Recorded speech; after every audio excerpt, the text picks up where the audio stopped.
No, but if it's talking about YouTube, so I have my own YouTube channel, and when you Google aluminum stick welding, there's only about 10 or 12 videos that come up. 4 or 5 of those are the ones that I made. And if you look for decent-ish results, or even really decent results, well, there's only a handful of videos out there, and just go on YouTube, type in aluminum stick welding, and see for yourself where the decent stick welding videos come from. Right on.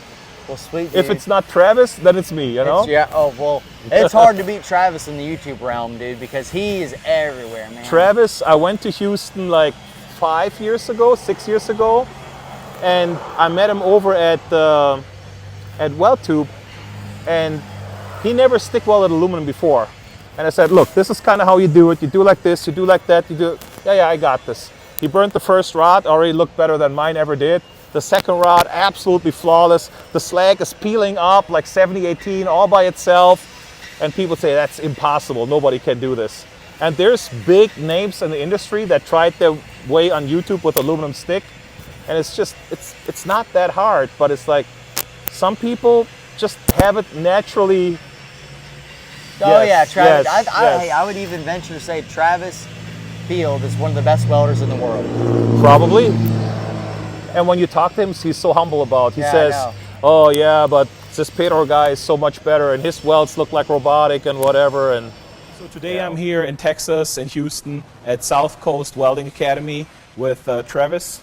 And we're going to do a little bit of aluminum stick welding and look at the ins and outs, what we have to do to get this done successful.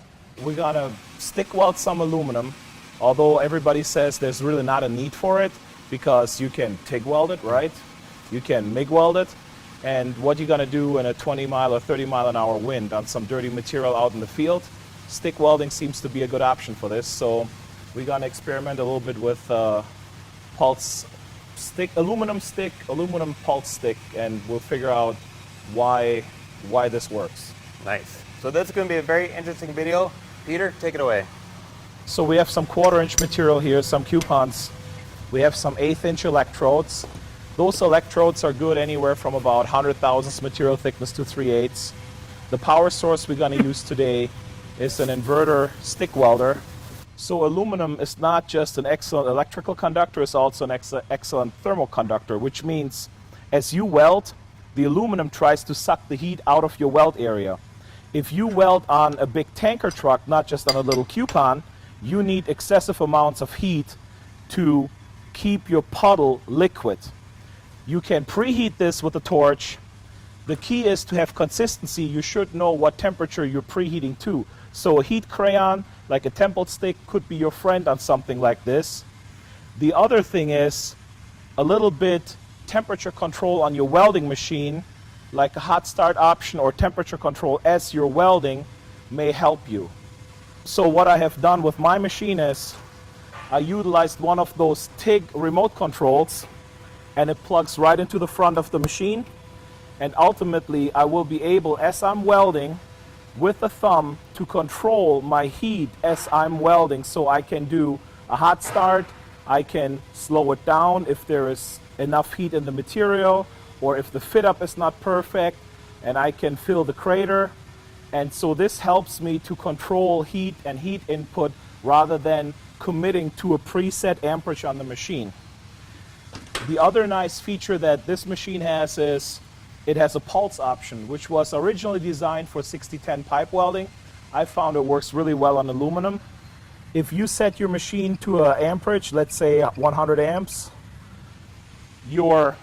and you turn the pulse option on, you can pick a pulse frequency from 0.4 hertz all the way up to 5 hertz. I found for aluminum about 2.2, between 2 and 2.5 works the best.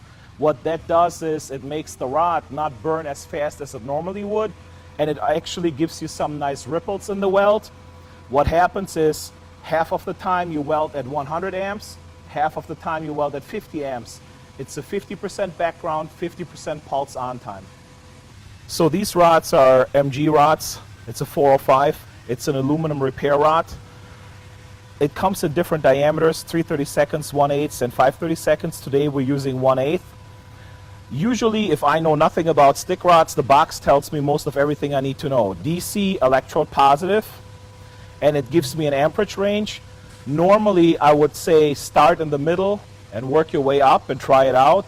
I've used these rods before. I know they are the most happy between 80 and 100. So I'm going to set the maximum slider on my machine to about 110 amps, so I have a little bit hot start option, but I have some adjustment, some leadway on when I weld to pull it down and still have a fine adjustment. So these rods, once you have them out of the package, you kind of want to use them. They draw moisture. You don't really want to put them back. If you put them in an oven, they get brittle. The powder just falls off. The special thing about aluminum rods is they burn a lot quicker than like a 7018. The slag is kind of like a milky deal. And really the key is preheat. Consistent preheat would be ideal. For our case here today, we do an approximate preheat because we have the adjustment on the machine. And then after it cools down fully, the slag should release very easy by just scraping it. No need to hammer on it. Whatever slag you can't release by scraping it, take a rag with warm water and just wash it off. It literally washes off with hot water. Right here we are in the arc welding mode, which is your general stick welding program. Cellulosic is for 6010, TIG welding, but we're in the arc welding mode. Here we're picking arc force. You don't really need much arc force. I'm going to set this to 25%. Then I will turn the hot start on to 40% hot start just to get the rod lit, because we're welding on the lower end of what the rod is rated for. And then the pulse frequency I'm going to set to 2.2 hertz. My maximum slider I'm setting to 110. So now I can adjust from 110 like all the way down while I'm welding. Yeah, so we're gonna preheat this here, and you can kind of see like right there as the water comes off, where the water evaporates. You see it on the table real good. Wherever the water is gone right here, that's about 210, 220 degrees, then more towards the inside. So we're kind of trying to preheat to about 250 just to get a little bit heat in, and then tack it and weld it.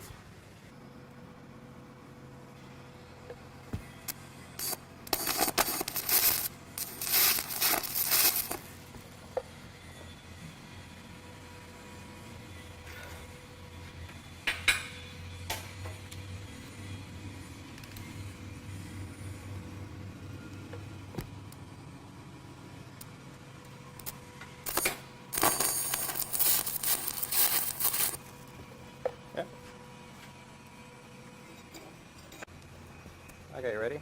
Yep.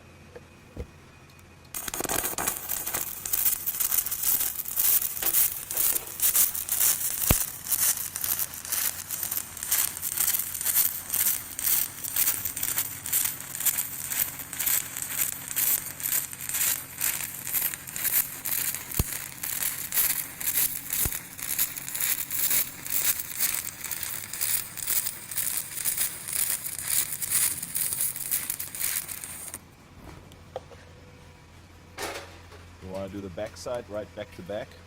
Oh, look at this here. You got this?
Thanks for watching. Check out WeldTube and South Coast Welding Academy.